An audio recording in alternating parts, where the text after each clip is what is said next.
Salam alaikum wa rahmatullah. Alors aujourd'hui, on va parler ensemble du Hajj. Le but est qu'on se motive à faire le Hajj. C'est très important. Et cette année, alhamdulillah, je vais faire le Hajj en 2025 avec l'ACMUV, qui est vraiment une structure qui a fait ses preuves sur le terrain. Pour celui ou celle qui veut en savoir plus sur ce Hajj, qu'il n'hésite pas à les contacter. Voilà les coordonnées, ils apparaissent ici. Maintenant, avant de rentrer dans le vif du sujet, je souhaite remercier ici les tipeurs qui me soutiennent à travers donc mes activités. Qu'Allah subhanahu wa ta'ala écoutez, vous invite pour le Hajj et qu'Allah subhanahu wa ta'ala il exauce vos invocations.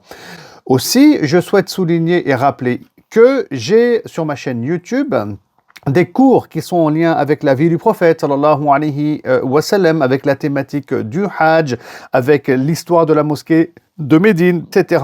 Donc tout ça, c'est au niveau 1, 2 et 3, des cours vraiment spécialisés que je propose, qui sont déjà enregistrés avec des enseignements spirituels et contemporains en lien avec la vie du prophète sallallahu alayhi wa sallam, de près ou de loin. N'hésitez pas à vous abonner et ensuite à souscrire à la chaîne. Alors maintenant, pour entrer dans le sujet, chers frères et chères sœurs, je rappelle ici que le Hajj, c'est une obligation dans notre religion et que le musulman, il doit se motiver pour aller faire le Hajj. Et il y a plein de choses qui font que on arrive à s'auto-démotiver.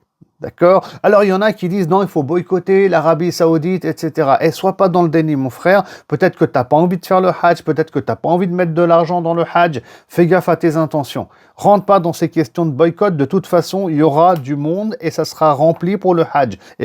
Le seul, on va dire, gagnant, ça va être Shaitan, parce que toi, tu n'auras pas fait le Hajj. Donc attention, il y a des choses qui sont boycottables, etc.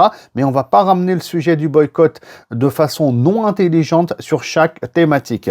Voilà, ça c'est un point important. Ça sera sans toi ou avec toi le Hajj de toute manière. Et attention, Allah subhanahu wa ta'ala connaît la réalité de nos intentions. Ensuite, il faut bien entendu faire des économies. Maintenant, si toi, tu estimes qu'en économisant, tu pourras faire le Hajj en 2026 ou en 2027, mon frère, il faut économiser. Voilà, tu économises dès maintenant. Et là, cet été, tu vas pas aller en Indonésie, ou bien en Turquie, ou bien. Prends des petites vacances pas bien loin de chez toi, ici en France.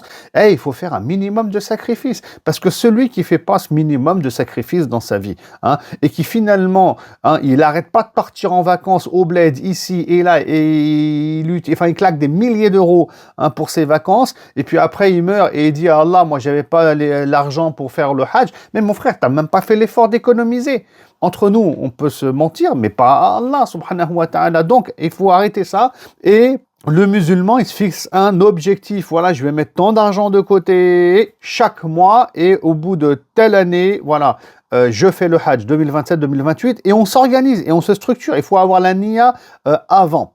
Et puis il y en a d'autres aussi qui vont pas vouloir faire le Hajj forcément parce que ils ont peur de l'avenir par rapport à leurs enfants, etc. Et ça marche pas avec Allah. Avec Allah, ce qui marche, c'est at-tawakkul, la confiance en Allah subhanahu wa ta'ala, point barre, point final. D'accord? Donc, si tu as l'argent, tu fais le Hajj. C'est pas, je veux laisser de l'argent en héritage à mes enfants. Non, mais sérieux. Je laisse 50 000, 100 000 euros en héritage pour mes enfants. Comme ça, après ma mort, ils auront de quoi survivre ou je sais pas quoi. Mais ils vont survivre, tes enfants. Allah, il est ar-Razzaq. Subhanallah. Et en plus, des fois, quand on laisse de l'argent en héritage, ils s'entretuent les enfants presque, pour récupérer l'argent intégralement, et pour que l'autre ne l'ait pas cet argent-là, le frère ou la sœur. Donc franchement, ça c'est n'importe quoi. C'est vraiment du n'importe quoi. Laisse tomber l'héritage et blablabla. Prends ton argent, d'accord, va adorer Allah subhanahu wa ta'ala. Parce que c'est ça le plus important, c'est la vie après ta mort. Car le prophète il dit, sallallahu alayhi wa sallam, qu'un hajj réussi, écoutez, c'est le paradis. C'est le paradis. Il a même dit, tes péchés sont effacés, comme si tu venais de naître, tel un bébé.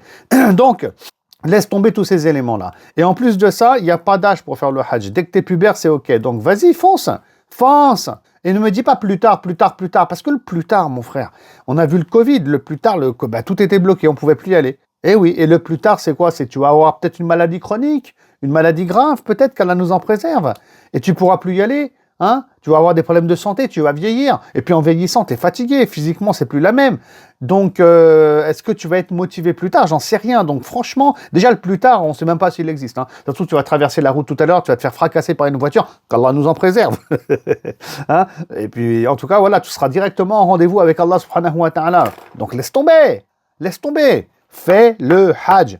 Tout de suite. Même si tu n'as pas l'argent, mais que tu t'es fixé un objectif dans 2 ans, et que tu mets l'argent de côté, Allah subhanahu wa ta'ala, on a espoir qu'il prenne en compte ton intention qui était carrée ici quand même. On a espoir. Hein. Ensuite, un dernier point pour clôturer.